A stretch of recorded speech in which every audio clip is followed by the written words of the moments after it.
Hello दोस्तों, मैं हूं शिवराज सिंह और आप देख रहे हैं DLS यूट्यूब चैनल, जिसमें मैं पढ़ाता हूं क्लास 9 से लेके 12th तक का मैथमेटिक्स। ठीक है, तो अभी मैं क्लास 12 मैथमेटिक्स पढ़ा रहा हूं, जिसमें हम पीछे मैट्रिक्स के सारे चारों एक्सरसाइज पूरे कंप्लीट हो गए हैं। और अब जो मेरा ये नया वीडियो है, ये नया वीडियो रिलेटेड है डिटर्मिनेंट्स ऑफ मतलब NCERT बुक्स, है ना। डिटर्मिनेंट्स जो चैप्टर है, चैप्टर नंबर 4। ठीक है, ये NCERT की बुक में है, चैप्टर नंबर 4। उसको मैं आज पढ़ाऊँगा आपको। ठीक है, तो लेट्स बिगिन। अब देखिए, हम पीछे मैट्रिक्स पढ़ चुके हैं। मैट्रिक्स के बारे में आपको मैं सब कुछ बताया। अभी यहाँ पे हम बात करते हैं डिटर्मिनेंट्स की। तो डिटर्मिनेंट्स क्या होता है? ठीक है, तो इफ अगर कोई एक मैट्रिक्स है, अगर कोई मैट्रिक्स है, मैट्रिक्स में एक स्क्वायर मैट्रिक्स है, मैट्रिक्स में एक स्क्वायर मैट्रिक्स है, तो एक ऐसा स्क्वायर मैट्रिक्स जिसमें रियल नंबर और कॉम्प्लेक्स नंबर है, जिसमें रियल नंबर और कॉम्प्लेक्स नंबर है, तो एक ऐसी मैट्रिक्स को या एक ऐसी स्क्वायर मैट्रिक्स को हम डिटर्मिनेंट भी कहेंगे या डिटर्मिनेंट उसको पढ़ेंगे। जैसे कि अगर मेरा कोई एक मैट्रिक्स है A = AIJ, अगर एक मेरे पास मैट्रिक्स है A = AIJ और ये क्या है, जिसका ऑर्डर है n, या ये एक स्क्वायर मैट्रिक्स है जिसका ऑर्डर है n,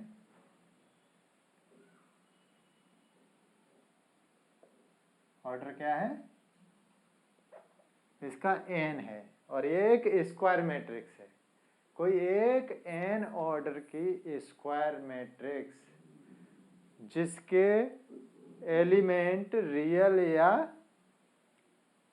कॉम्प्लेक्स होंगे, जिसके एलिमेंट रियल या कॉम्प्लेक्स होंगे, तो उसको हम डिटर्मिनेंट कहेंगे, या this type of matrix is called a determinant. एक स्क्वायर मैट्रिक्स है जिसका ऑर्डर n है और उसमें रियल और कॉम्प्लेक्स नंबर हैं, या वो एसोसिएट कर रहा है रियल और कॉम्प्लेक्स नंबर को, तो ऐसी मैट्रिक्स को हम डिटर्मिनेंट कहेंगे। अच्छा, डिटर्मिनेंट को लिखते कैसे हैं? जैसे कि ये अपना जो तरीका है, ये तो मैट्रिक्स लिखने का है, तो देखो डिटर्मिनेंट लिखने का तरीका है, इफ A = ये कोई 2x2 की मैट्रिक्स है, A B C D, ये एक 2x2 की मैट्रिक्स है, स्क्वायर मैट्रिक्स है। ठीक है, और इसके जो एलिमेंट हैं वो रियल हैं या कॉम्प्लेक्स हैं, उससे हमको मतलब नहीं है। तो ऐसी मैट्रिक्स को हम एज अ डिटर्मिनेंट बोलेंगे, या ऐसी मैट्रिक्स को डिटर्मिनेंट कहेंगे। अभी देखो, यहाँ से जो मैट्रिक्स लिखने का तरीका है वो है A। इस तरीके से इसको हमको लिखना रहता है। इसको मॉड मत समझ लेना, ठीक है, नहीं ये मॉडुलस है, ये मॉडुलस मत समझ लेना, ये मॉडुलस नहीं है। इसको हम पढ़ेंगे डिटर्मिनेंट A, या इसको मैं लिखूंगा DIT या डिटर्मिनेंट A, इस तरीके से भी लिख सकता हूं। और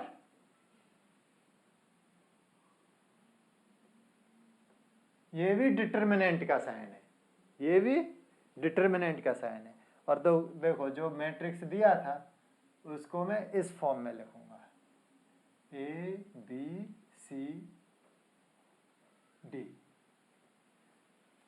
determinant A, determinant A, determinant, ठीक है। और ये भी determinant A B C D, determinant, इसको भी मैं डिटर्मिनेंट पढ़ूंगा। ठीक, तो डिटर्मिनेंट पढ़ना आ गया। डिटर्मिनेंट लिखना आ गया। ठीक है, अभी पढ़ने लिखने के अलावा हमको किस चीज़ की ज़रूरत रहती है कि उसका जो थॉटिकल पोर्शन है उसमें क्या है, या उसमें ऑपरेशन है, या मल्टीप्लिकेशन और वो सब जो भी रहता है उसके वो भी पढ़ने की ज़रूरत है, या उसकी वैल्यू क्या क्या होती हैं। ठीक है, तो वो सब भी हम पढ़ेंगे। तो देखो यहाँ से हम बात करते हैं। अब मैंने आपको बता दिया, मैंने आपको क्या बताया, मैंने आपको बताया कि एक स्क्वायर मैट्रिक्स है। ठीक है, जिसके एलिमेंट रियल या कॉम्प्लेक्स होंगे वो डिटर्मिनेंट होगी। लेकिन स्क्वायर मैट्रिक्स कोई एक तो होती नहीं है, स्क्वायर मैट्रिक्स के भी टाइप रहते हैं ना। तो स्क्वायर मैट्रिक्स में जिसका ऑर्डर 1 है वो एक अलग टाइप की मैट्रिक्स हो जाएगी। ठीक है, तो हम ऑर्डर 1 की ही बात कर लेते हैं पहले। डिटर्मिनेंट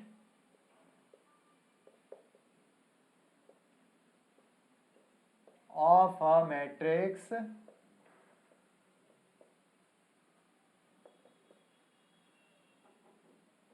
of a matrix 1, 1 मतलब जिसका ऑर्डर 1 है, 1 मतलब जिसका ऑर्डर 1 है।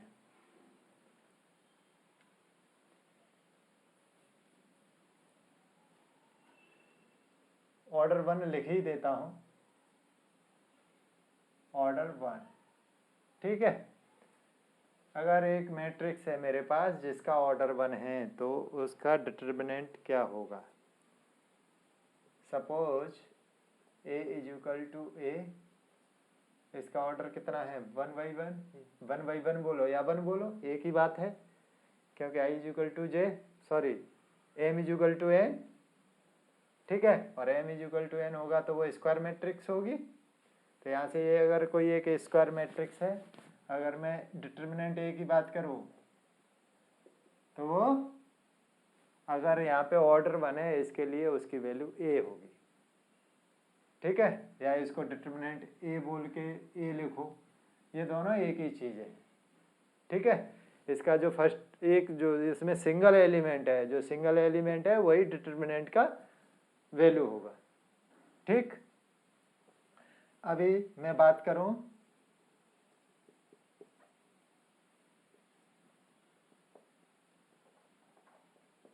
Determinant of a matrix order 2, जिसका ऑर्डर 2 है।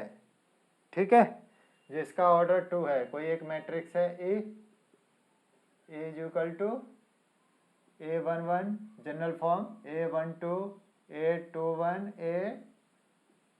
A22, ये मेरा कोई एक 2 बाई 2 या ऑर्डर 2, अगर दोनों सेम है तो ऑर्डर 2 भी बोल देते हैं हम।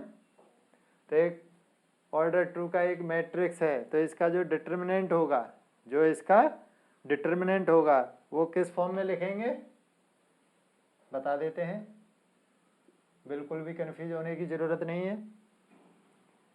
ठीक है, इस तरीके से लिख दो, इस तरीके से लिख दो, इसके तीनों तरीके लिख देते हैं, या इस तरीके से लिख दो। ठीक, इसको कैसे लिख देंगे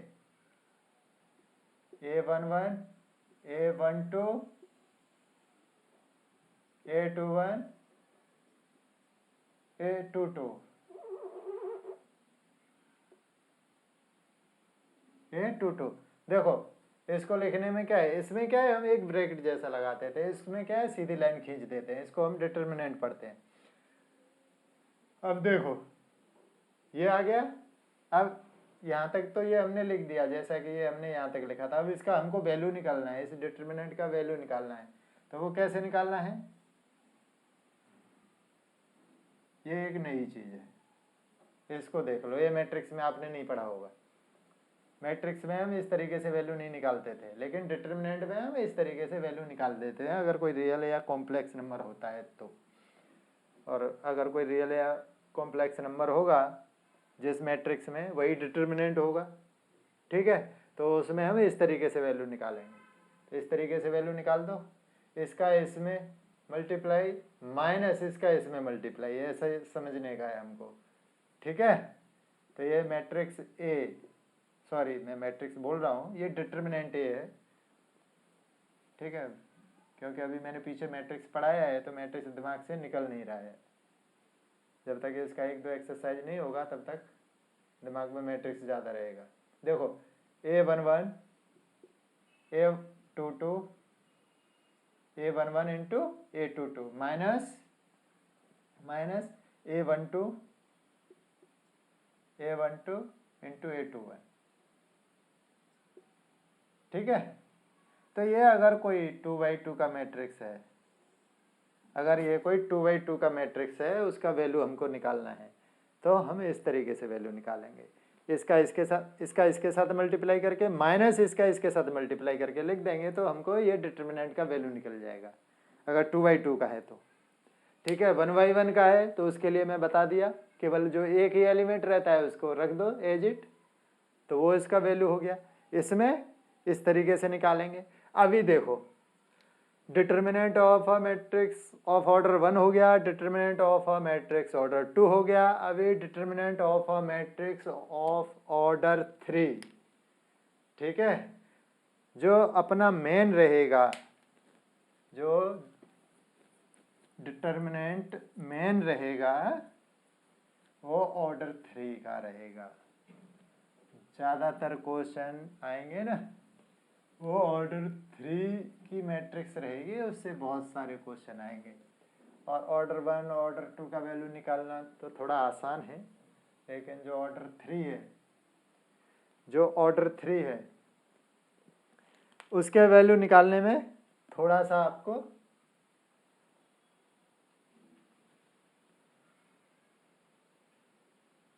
एफर्ट लगाना पड़ेगा, है ना। डिटर्मिनेंट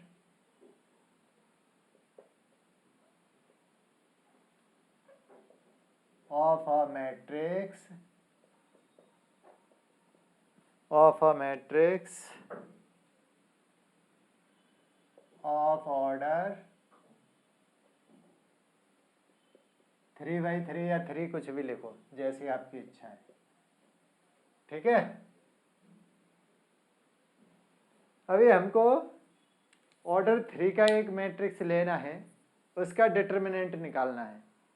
ठीक है, या उसका डिटर्मिनेंट हमको पढ़ना है, या उसमें क्या ऑपरेशन होता है वो समझना है।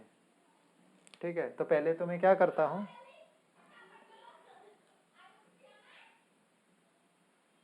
ये है ना, ये एक डिटर्मिनेंट है। ठीक है, अभी तो मैट्रिक्स हम भूल ही जाते हैं, सीधा डिटर्मिनेंट की बात करेंगे। ऐसे तो डिटर्मिनेंट और मैट्रिक्स का वो एक सेम ही फॉर्म होता है। ठीक है, यहाँ पे मैं इसको इस तरीके से ब्रैकेट जैसा लगा दे तो ये मैट्रिक्स हो जाएगा। ठीक है, लेकिन अभी हम मैट्रिक्स को थोड़ा भूल जाते हैं, अभी डिटर्मिनेंट की बात करते हैं। तो A11 A12 A13 A21 A22 A23 A31 A32 A33। ठीक है, ये कोई अपना डिटर्मिनेंट है। ठीक है, अब इसका वैल्यू निकालना है, जैसे कि हमने 2×2 का निकाला था, वैसे ही इसका वैल्यू निकालना है। अब इसका वैल्यू निकालना है तो कैसे निकालेंगे, तो इसमें 4 स्टेप हैं जिसको हम बोलते हैं एक्सपेंशन,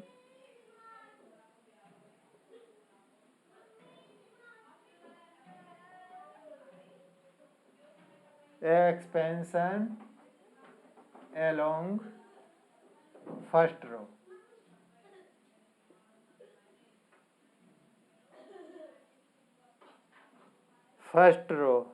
या इसको R1 बोल देता हूँ मैं, फर्स्ट रो R1 ही होगा। हमको इसका एक्सपेंशन करना है अलोंग विद फर्स्ट रो,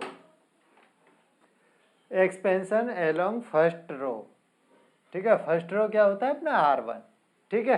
अगर हम फर्स्ट रो की बात करें तो R1, तो यहाँ से हम एक्सपेंशन सीखेंगे। एक्सपेंशन कोई अगर 3×3 का मैट्रिक्स है तो उसका किस तरीके से करना है, तो अगर 3×3 का एक्सपेंशन है तो किस तरीके से करना है वो सीखना है। तो इसमें 4 स्टेप होते हैं, 4 स्टेप में स्टेप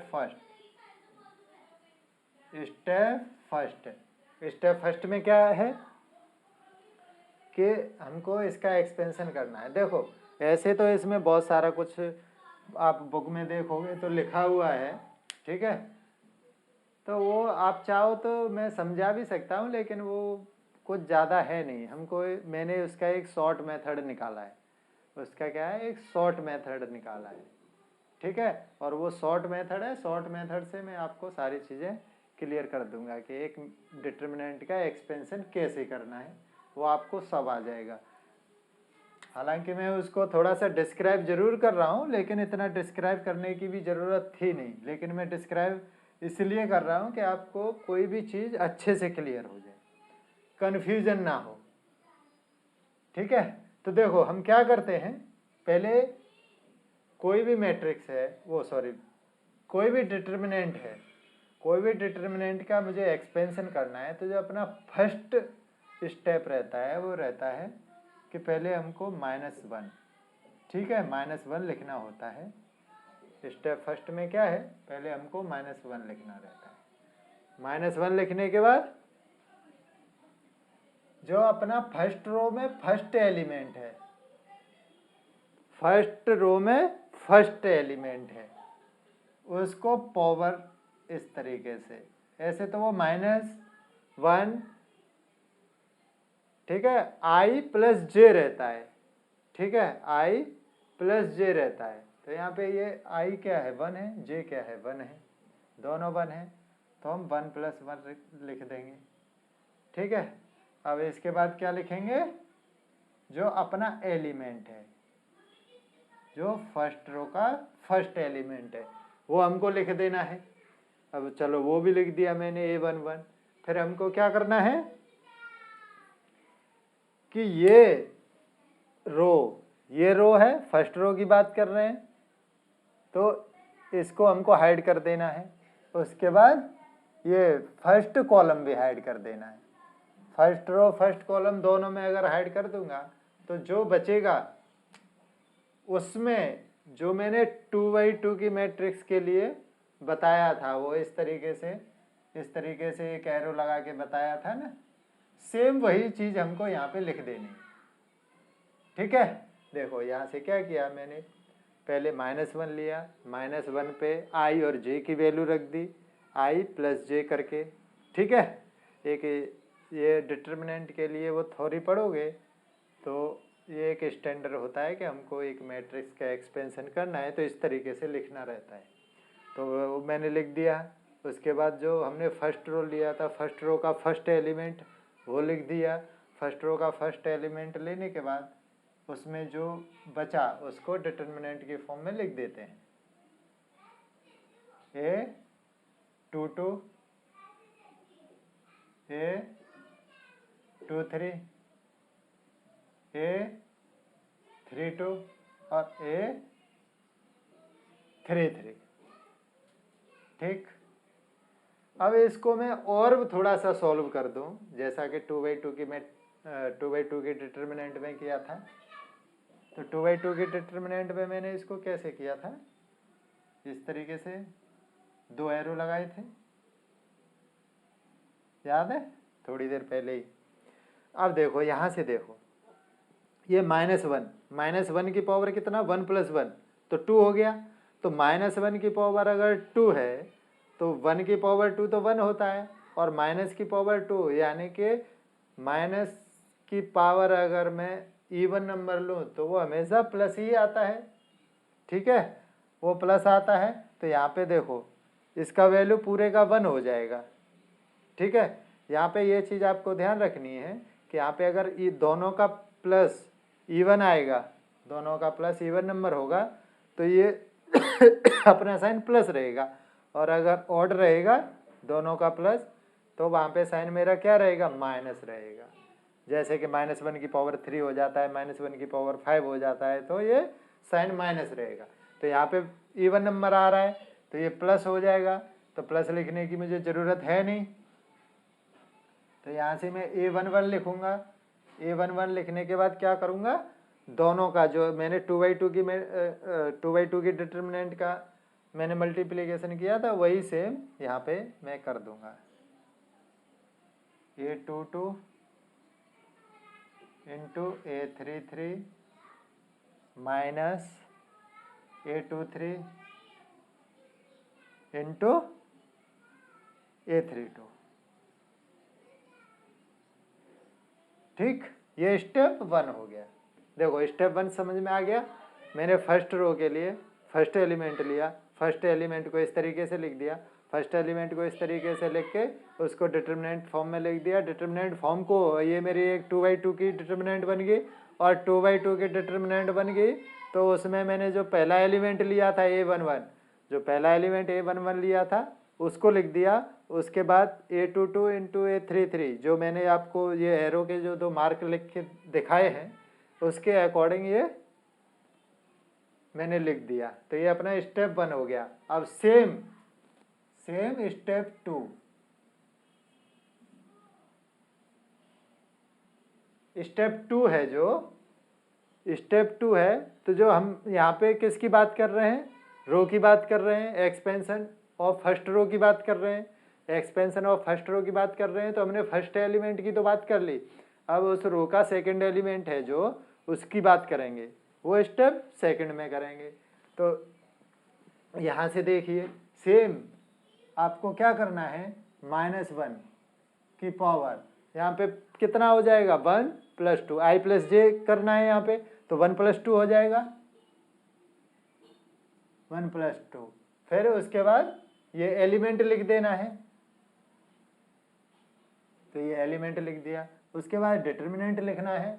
अब देखो यहाँ से रो को हमको हाइड कर लेना है, मतलब जिस एलिमेंट के लिए हम एक्सपेंशन कर रहे हैं, जिस एलिमेंट के लिए एक्सपेंशन कर रहे हैं उसकी जो डायरेक्शन में, चाहे इस तरीके से चाहे इस तरीके से, जो डायरेक्शन हमको इस तरीके से करना है कि वो एलिमेंट के चाहे तो कॉलम और रो दोनों को हमको हाइड कर देना है।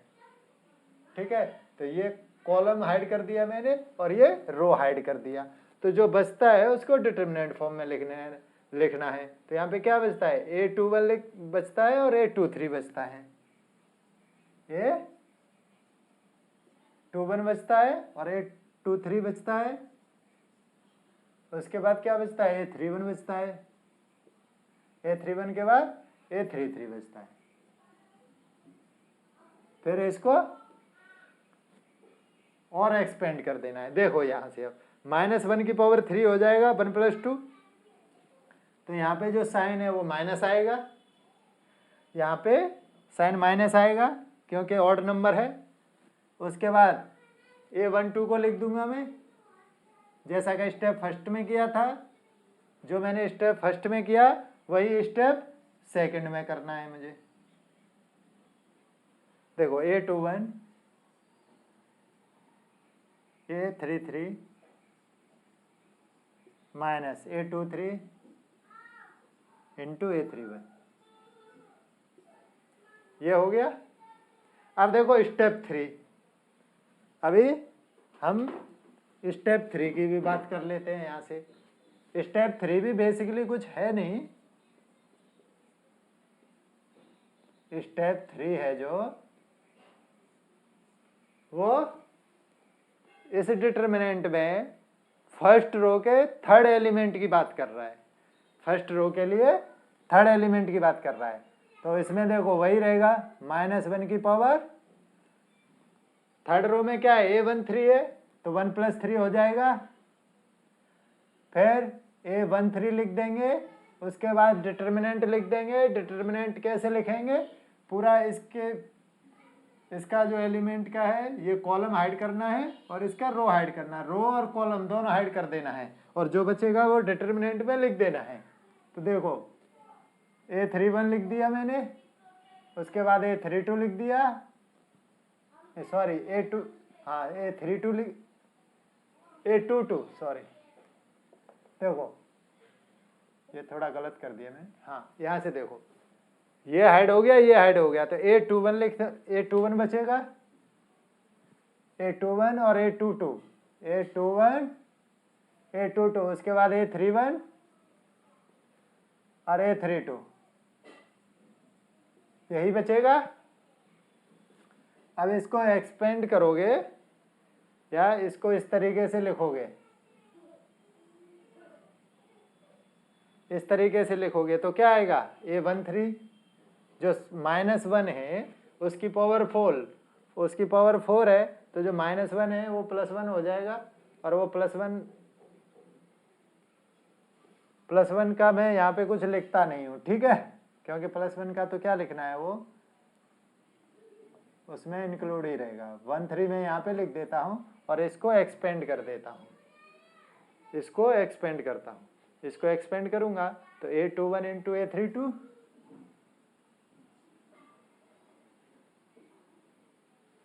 माइनस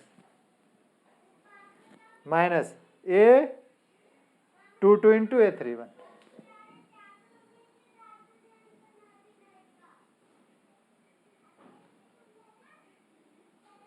देखो ये स्टेप 3 हो गया।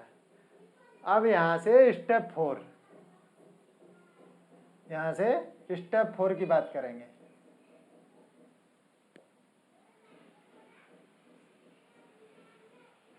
देखो स्टेप 1, स्टेप 2, स्टेप 3 तीनों को मुझे ऐड कर देना है, ये तीनों को मैं ऐड कर दूंगा तो हमको स्टेप 4 मिलेगा, ठीक है, और इन तीनों को मैं ऐड कर दूंगा तो इस डिटर्मिनेंट का जो हमको डिटर्मिनेंट दिया है एक 3/3 का, उस डिटर्मिनेंट का मुझे ओवरऑल एक्सपेंशन मिल जाएगा along with first row, along with first row, ठीक है।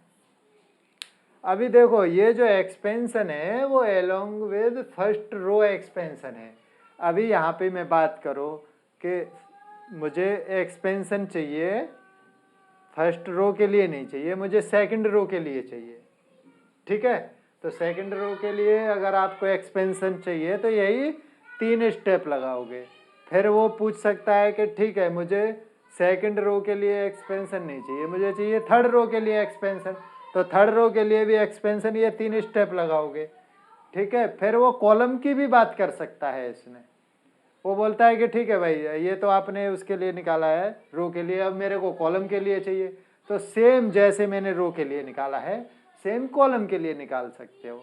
सेम कॉलम के लिए निकालोगे तो वहाँ पे क्या क्या लोगे, कॉलम के जैसे कि यहाँ पे हमने फर्स्ट रो के लिए लिया तो ये एलिमेंट लिया, ये एलिमेंट लिया, ये एलिमेंट लिया। अभी फर्स्ट कॉलम की बात करूँ तो मैं ये और ये और ये तीनों एलिमेंट लेके एक्सपेंशन निकाल देना है, ठीक है। सेकंड कॉलम की बात करूं तो इसके लिए मेरे को ये तीनों एलिमेंट लेके एक्सपेंशन निकाल देना है, तो ये एक्सपेंशन एलोंग विद द रोज और कॉलम है, ठीक है। ये मैंने जो आपको तरीका बताया 4 स्टेप, अभी 3 स्टेप बताए हैं, चौथा स्टेप बता रहा हूँ। चौथे स्टेप में वैसे कुछ है नहीं, इन तीनों को बस ऐड करके लिख देना है।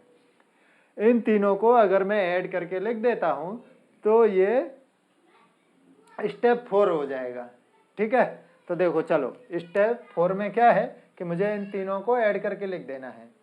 देखो स्टेप फर्स्ट क्या था अपना, ये था,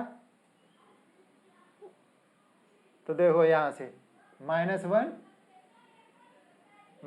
की पावर 1 + 1 A11 आ जाएगा, ठीक है। A22 A23 A32 और A33, ठीक है। -1 की पावर 1 प्लस, इसको प्लस करना है, ये -1 की पावर 1 + 2 1 + 2, ठीक है। उसके बाद क्या है A12 है, 1 2 और डिटर्मिनेंट क्या है A21 A23 और A31 A33। ठीक, उसके बाद थर्ड स्टेप क्या है प्लस, थर्ड स्टेप है -1 की पावर 1 + 3 और A13 डिटर्मिनेंट A21 A22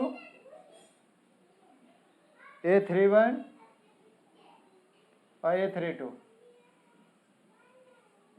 ठीक, ये हमने इस तरीके से तीनों स्टेप को ऐड कर दिया। अब जो तीनों स्टेप को ऐड करके जो आएगा, तीनों स्टेप को ऐड करके आएगा, वो मुझे ये वाला पोर्शन है ये लिख देना है। तीनों को ऐड करके मैं इसको लिखूंगा तो देखो यहाँ से -1 की पावर 1 + 1, ठीक है, तो ये इवन नंबर हो गया, तो यहाँ पे माइनस का प्लस हो जाएगा, तो यहाँ पे मैं ये A11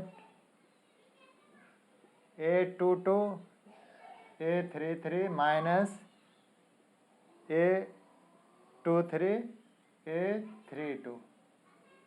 ठीक है, यहाँ पे देखो ये मैं आपको पहले ही बता चुका हूँ, यहाँ पे ऑड नंबर है तो माइनस आएगा, और ये माइनस आएगा तो ये A12 A21 A33 minus A23 और A31।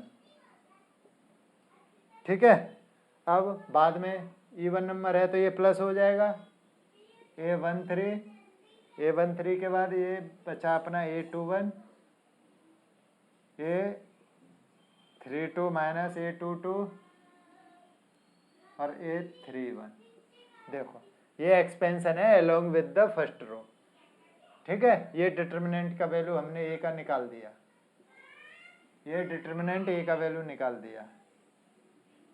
ठीक है, अब देखो ये तो मैंने आपको एक नोटेशन बता दिया, ये नोटेशन इस तरीके से बता दिया और ये इस तरीके से आपको बता दिया। अभी मैं आपको एक चीज़ बताने वाला हूँ, वो है यहाँ से देखो ध्यान से, ये सब मुझे लिखने में बहुत सारा कन्फ्यूजन होगा, A22 A33 A23 A32 A21, ये मतलब ये कहाँ पे A22 है कहाँ पे A33 है, उसमें मुझे बहुत सारा कन्फ्यूजन होगा जब भी मैं इसका एक्सपेंशन करूँगा। ये रियलिटी है, बच्चे अगर इस तरीके से याद करते हैं, बच्चे अगर इस तरीके से याद करते हैं तो वो बहुत ही ज़्यादा कन्फ्यूज्ड होते हैं। ठीक है, कि कहाँ पे मुझे A11 लिखना है, कहाँ पे A22 है, कहाँ पे A33, इसको अगर मैं याद करना चाहूँ तो मुझे ये याद करने में बहुत ही तकलीफ आएगी। ठीक है, तो मैं आपको बोलता हूँ, ये मैंने आपको ये चारों स्टेप बता दिए हैं, लेकिन अभी ये आपको याद नहीं करना है, ये आपको क्या नहीं करना है, ये आपको याद नहीं करना है। ठीक है, हाँ, ये इस टाइप से एक्सपेंशन आप करके देख लो, कोई प्रॉब्लम नहीं है, लेकिन आप इसको याद करने के चक्कर में मत पड़ना। ठीक है, इसका मैं शॉर्ट और सिंपल तरीका बता देता हूँ। ठीक है, देखो सपोज करो यहाँ पे मुझे एक्सपेंशन करना है फर्स्ट रो के लिए।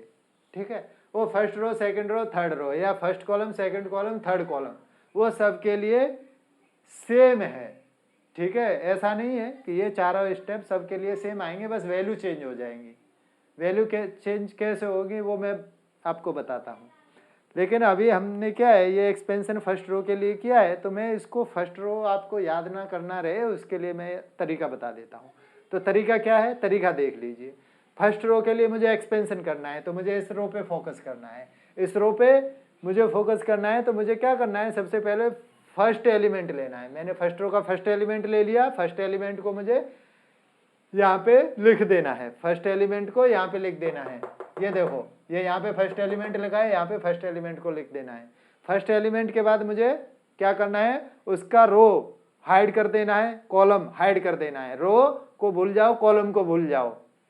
ठीक है, स्टेप फर्स्ट की बात कर रहा हूँ। स्टेप फर्स्ट में रो को भूल जाओ और ये कॉलम को भूल जाओ। जो मैंने फर्स्ट रो में फर्स्ट एलिमेंट लिया है उसके लिए रो कॉलम दोनों को भूल जाओ। जो बचता है ये मैंने कर दिया क्या, हाइड। अब जो बचता है ये 4 एलिमेंट बचे, 4 एलिमेंट में क्रॉस में जो पहला एलिमेंट है तीसरे के साथ, जो दूसरा एलिमेंट है चौथे के साथ, पहले एलिमेंट को तीसरे के साथ मल्टीप्लाई करो, माइनस जो सेकंड एलिमेंट है उसको तीसरे के साथ, ठीक है, मल्टीप्लाई करके माइनस करके यहाँ पे हमको लिख देना है। यहाँ से देख लो, मैंने A11 लिख दिया, उसके बाद A22 इंटू A33, उसके बाद A23 माइनस A23 और A32। देखो इसको इसके साथ एरो और इसका इसके साथ एरो करके यहाँ पे लिख दिया। अब सेकंड एलिमेंट की बात करते हैं। सेकंड एलिमेंट में देखो 13 क्या है, ये हमको ये देखना है क्योंकि यहाँ से हम साइन का पता करेंगे, यहाँ से हम साइन का पता करेंगे कि साइन क्या आएगा। तो ये ऑड नंबर है तो यहाँ पे ये माइनस साइन आ जाएगा। उसके बाद मैं इसको लिखूंगा तो क्या होगा, जो बचेगा वो देखो कॉलम मैंने हाइड कर दिया, रो हाइड कर दिया, बाकी का इसमें वो क्रॉस का करके A21 A33, ठीक है।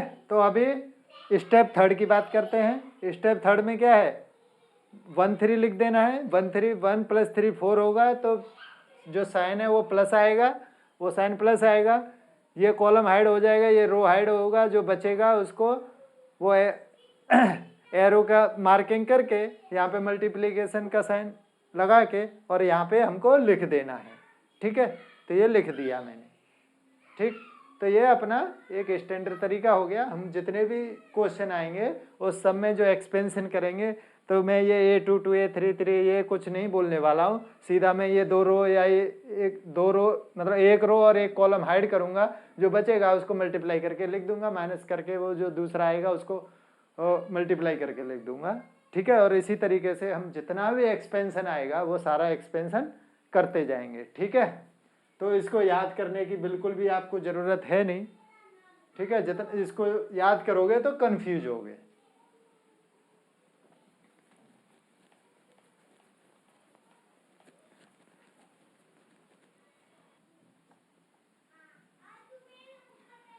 देखो क्वेश्चन नंबर 1 है। क्वेश्चन नंबर 1 में क्या है, एक हमको डिटर्मिनेंट दिया है,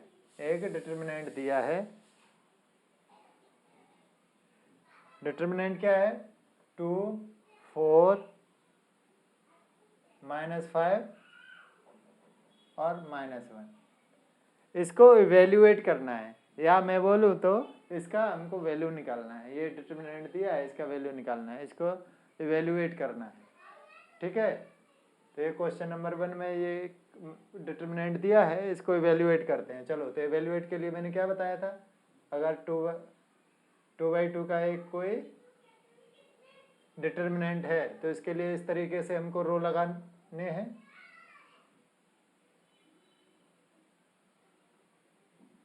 ठीक है।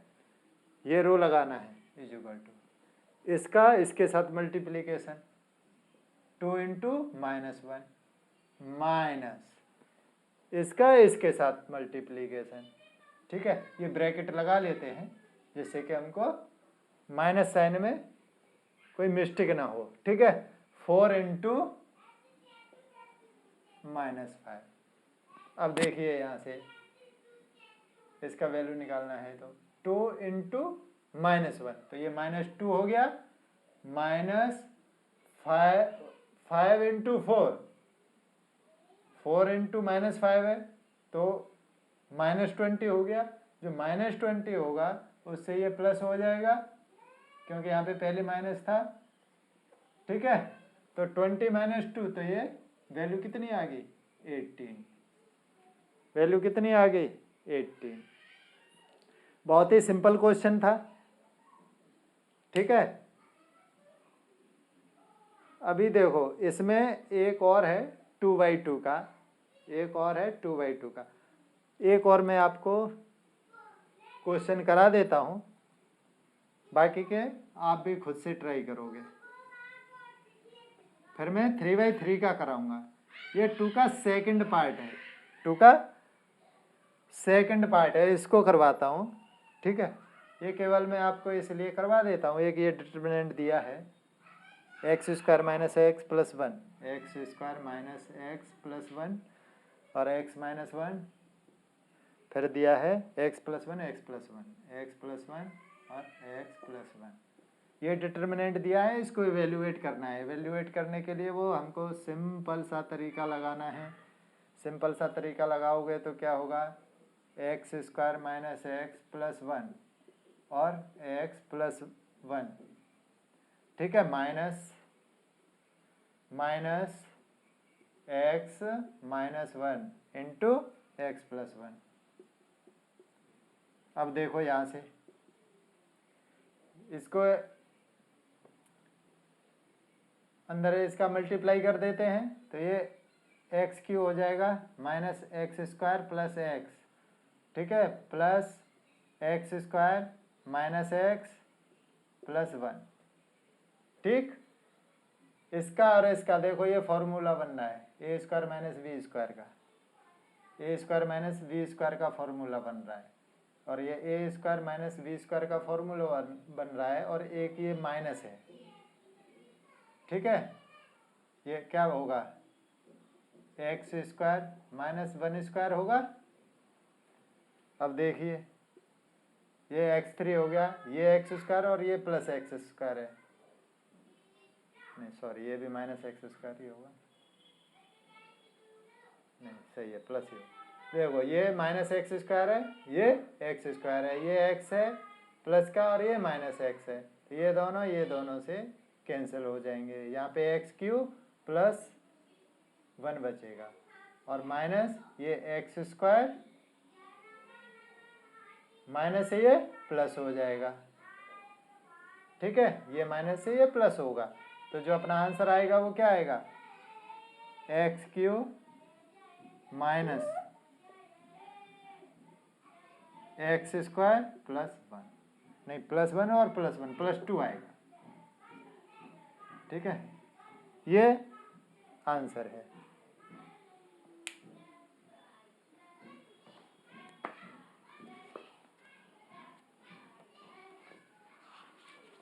क्वेश्चन नंबर 3 खुद से करोगे। क्वेश्चन नंबर 4 को मैं करवाता हूँ। क्वेश्चन नंबर 4 में क्या है,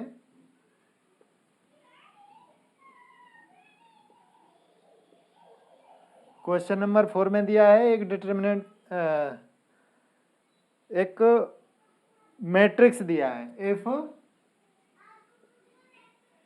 A = एक मैट्रिक्स दिया है 1 0 1 1 0 1 0 1 2 0 1 2 और 0 0 4 0 0 4। ये एक स्क्वायर मैट्रिक्स है, ये 3/3 का एक स्क्वायर मैट्रिक्स है। अब यहाँ पे हमको show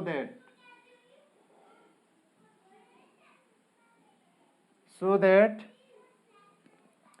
matrix 2A sorry determinant 2A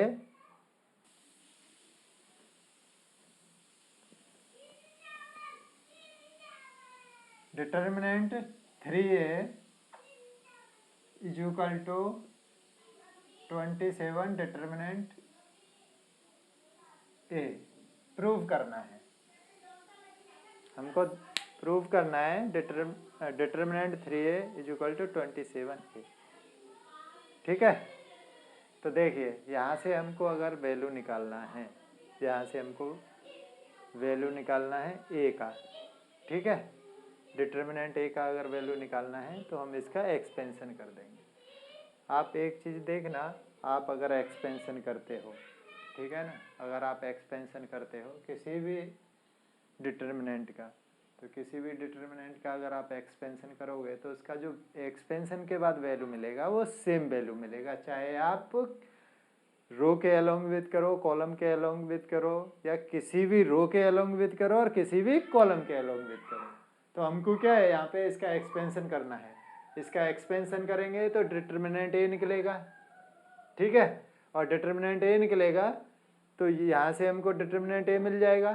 फिर 3a, तो 3a के लिए क्या करना है, जैसा कि मैं आपको मैट्रिक्स में बताया था, अगर यहाँ पे मैं 3 का सम में मल्टीप्लाई कर दूँ तो 3a मिल जाएगा।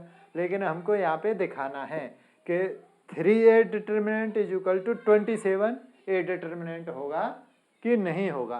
तो पहले हम डिटर्मिनेंट ए की बात करते हैं। चलो तो डिटर्मिनेंट ए निकाल देते हैं पहले। देखो डिटर्मिनेंट ए पे एक्सपेंशन करेंगे तो देखो ये 1, ठीक है। अब मैं डायरेक्ट एक्सपेंशन करूँगा, जो आपको मैंने एक्सपेंशन बताया था वो सब यहाँ पे नहीं, मैं सीधा डायरेक्ट एक्सपेंशन करूँगा। तो देखो ये मैंने फर्स्ट एलिमेंट लिख लिया। फर्स्ट एलिमेंट क्या है 1, 1 के बाद ये हाइड 1 का 4 में करूँगा तो 4 माइनस 2 इंटू 0, ठीक है। फिर माइनस क्योंकि ये इसकी बात करूँगा तो यहाँ पे माइनस आएगा। क्यों माइनस आएगा, क्योंकि यहाँ पे ये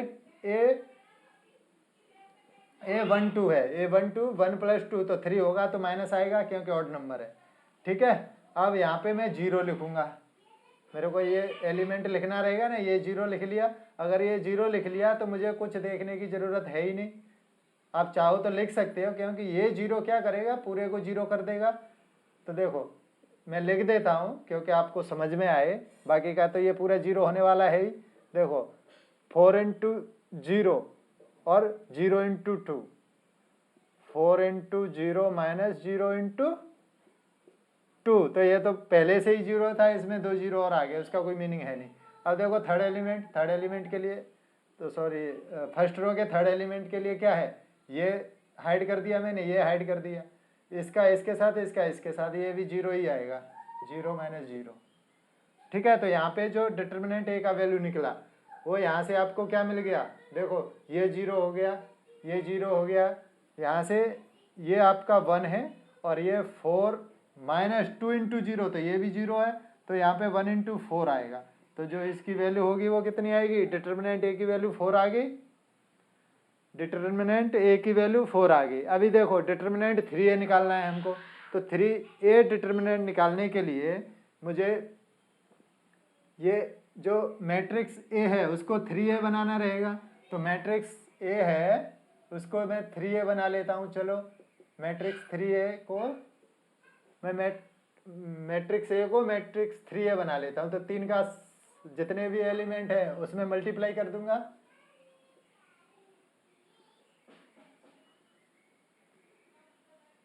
0 0, और ये इसमें 3 का करूंगा तो ये 12 हो जाएगा, ये आ गया। अब यहां से मैं मैट्रिक्स इसको मैं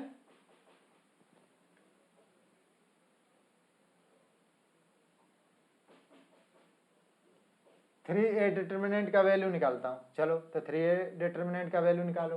देखो यहाँ से पहले मैं 3 लिखूंगा, ठीक है, 3, ये हाइड कर दूंगा, ये हाइड कर दूंगा, ये कितना आ जाएगा, 12 इंटू 13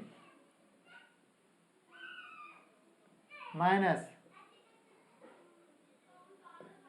12 इंटू 13 माइनस ये कितना है 6 इंटू 0, ठीक। फिर अगला जो 0 होगा, अंदर कुछ भी आए उससे मतलब है नहीं, ये 0 हो गया, ये 0 हो गया, इसका इसके साथ मल्टीप्लीकेशन है, इसका इसके साथ है, तो दोनों 0 माइनस 0 ही आएगा, प्लस अगला 3 होगा अपना ये, और ये हाइट, तो 0 इंटू 0 और 0 इंटू 3, तो ये भी 0 माइनस 0 हो जाएगा। तो जो अपना अगला आएगा वो कितना आएगा, 3 इंटू 36, ये कितना आया 3 इंटू 36। अगर 3 इंटू 36 को मैं लिखना चाहूँ तो कैसे लिख सकता हूँ, क्योंकि हमारा वैल्यू डिटर्मिनेंट एक आया था 3 इंटू 3,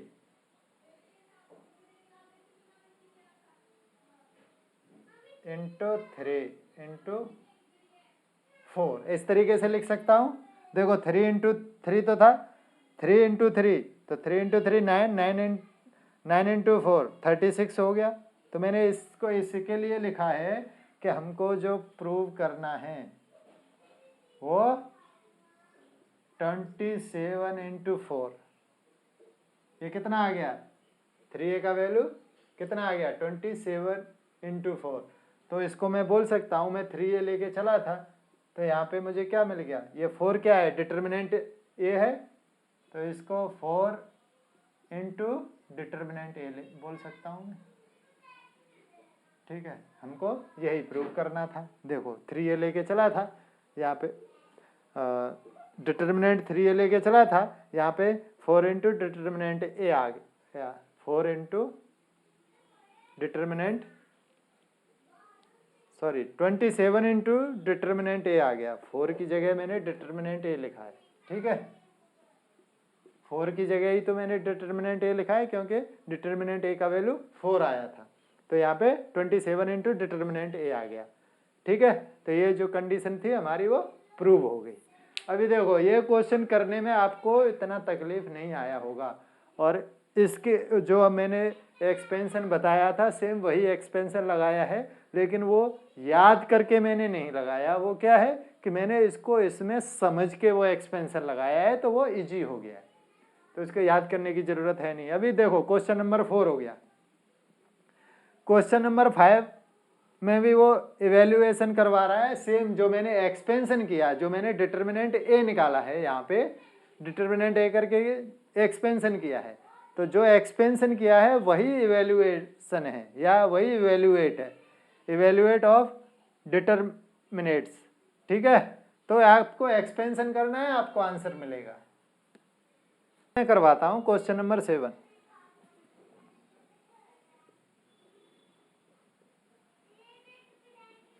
क्वेश्चन नंबर 7 में उसने 2 डिटर्मिनेंट दिए हैं। क्वेश्चन नंबर का पार्ट फर्स्ट है। क्वेश्चन नंबर 7 में 2 डिटर्मिनेंट दिए हैं। एक डिटर्मिनेंट है 2 4 5 1, 2 4 5 1, और दूसरी डिटर्मिनेंट है इज इक्वल टू,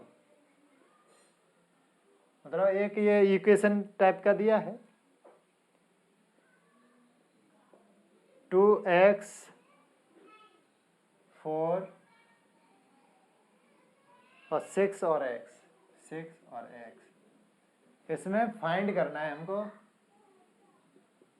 तो देखो यहाँ से हमको x का वैल्यू निकालना है। ठीक है, x का वैल्यू निकालना है। अब x का वैल्यू निकालेंगे तो क्या होगा, इसका हम एक्सपेंशन करेंगे, ये इसमें क्या है, हमको मैट्रिक्स, जो मैट्रिक्स है, मैट्रिक्स की तरह से वैल्यू नहीं निकालना है। अगर मैं मैट्रिक्स एज्यूम करके वैल्यू निकाल दूँ तो यहाँ से x की वैल्यू मेरे को यहाँ से देखो 1 मिल रही है, लेकिन ये 1 वैल्यू है वो ट्रू नहीं है, क्योंकि अगर हम मैट्रिक्स की तरह से निकालें तो मैट्रिक्स की तरह से ये अनडिफाइंड है। ठीक है, ये डिफाइंड नहीं है। मैट्रिक्स में भी हमने एक्सरसाइज की थी, उसमें क्या था कि ये वैल्यू अनडिफाइंड आता था। क्यों अनडिफाइंड आता था कि x की वैल्यू, अगर x यहाँ पे 2 पोजीशन पे दिया है तो वो अनडिफाइंड आता है ना, क्योंकि यहाँ से मेरे को कुछ वैल्यू मिलेगी, यहाँ से कुछ वैल्यू मिलेगी। अगर 2 या 3 या 4 पोजीशन दी हैं तो वो पोजीशन की वजह से वैल्यू है भी चेंज होंगी ना। तो इसके लिए जो डिटर्मिनेंट है, डिटर्मिनेंट का हम एक्सपेंशन करेंगे, दोनों जो डिटर्मिनेंट है उनका एक्सपेंशन करने के बाद उसको सॉल्व करेंगे, सॉल्व करके हम इसका x का वैल्यू निकालेंगे। तो चलिए इसको सॉल्व करते हैं। तो देखो 2 इंटू 1, तो 2 इंटू 1 माइनस 5 इंटू 4 हो जाएगा, minus 2x into x, 2x into x, तो 2x स्क्वायर माइनस 6 इंटू 4 24 हो गया। अब देखो यहाँ पे ये माइनस 18 बचेगा, क्योंकि 5 इंटू 4 20, और 2 माइनस 20 तो ये माइनस 18, और ये बचेगा अपना 2x स्क्वायर माइनस 24, तो 2x स्क्वायर यहाँ से क्या मिलेगा 24 माइनस 18, तो इक्वल टू 6, तो x square is equal to 6/2 हो जाएगा, यानी कि x square is equal to 3, तो x की वैल्यू प्लस माइनस 3 मिलेगी। सॉरी √3, x की वैल्यू प्लस माइनस √3 मिलेगी। ठीक है, तो यहाँ पे देखो अगर x की पोजीशन 2 है तो इसकी x की वैल्यू भी 2 आ रही है, ये देखने वाली बात है। x की वैल्यू अगर x की पोजीशन 2 जगह पे है तो इसकी वैल्यू भी 2 आ रही है, और 2 आ रही है, ये डिफाइंड वैल्यू है। ये मैट्रिक्स में ये अनडिफाइंड वैल्यू जाती है। ठीक है, इसको हम मतलब हमने क्या किया कि पूरी डिटर्मिनेंट है, पूरी डिटर्मिनेंट को डिटर्मिनेंट का वैल्यू निकाल के हमने ये x का वैल्यू निकाला है। जबकि मैट्रिक्स में क्या होता था, मैट्रिक्स में एक एलिमेंट को जो उसके सामने दूसरी मैट्रिक्स दी होती थी उस एलिमेंट की पोजीशन पे कंपेयरिंग करके x और y और z का वैल्यू निकालते थे। जबकि यहाँ पे हम जो भी x y की वैल्यू निकालेंगे वो कंपेयर करके वैल्यू नहीं निकालना है, हमको क्या करना है, एक्सपेंशन करके वैल्यू निकालना है। ठीक है, तो ये क्वेश्चन नंबर 7 हो गया। Question number 8 same question number 8 है और वो ऑब्जेक्टिव टाइप है। हाँ, ये क्वेश्चन नंबर 8 में आप कंफ्यूज मत हो जाना, मैट्रिक्स की तरह से वैल्यू निकाल के मत दे देना। अगर मैट्रिक्स की तरह वैल्यू निकाल के दे दोगे तो वो आपका गलत हो सकता है। ऐसा ज़रूरी नहीं है कि हो सकता है कि वो जो सेम आंसर मेरा मैट्रिक्स से आ रहा है वही डिटर्मिनेंट से आ जाए, ऐसा भी हो सकता है। लेकिन अगर डिटर्मिनेंट दिया है तो आपको एक्सपेंशन करके ही निकालना है, तो आपका 100% सही आंसर आएगा। ठीक है ना, तो ये एक्सरसाइज अभी फिनिश हो गया है। अब हम नेक्स्ट वीडियो में फिर मिलेंगे, तब तक के लिए नमस्कार, धन्यवाद, और ऐसे ही आगे पढ़ते रहिए। अगर कुछ भी प्रॉब्लम्स आता है तो कमेंट में, एक्सरसाइज से रिलेटेड, तो कमेंट में मुझे बताना, मैं नेक्स्ट वीडियो में उसका सॉल्यूशन आपको दे दूंगा। धन्यवाद।